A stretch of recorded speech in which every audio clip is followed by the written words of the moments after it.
Just one drop of this and mosquitoes are gone. Sounds unbelievable? That is exactly what I thought until I tried it. This trick is simple, natural, and works like magic. No chemicals, no sprays, no expensive products. Just ingredients you already have at home. If you're tired of being bitten every summer, keep watching because in less than 1 minute, I will show you how to make the easiest mosquito repellent ever.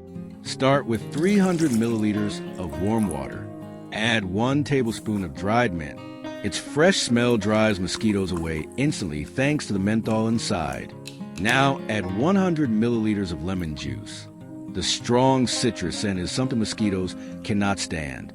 Then mix in half a tablespoon of cinnamon. It smells great to us, but is a nightmare for insects.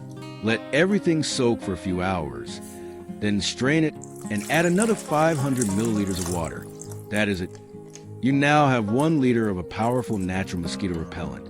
Spray it on your skin, on furniture, around the house, or outside. It is safe, it is cheap, and it works. Share this with someone who needs a mosquito-free summer.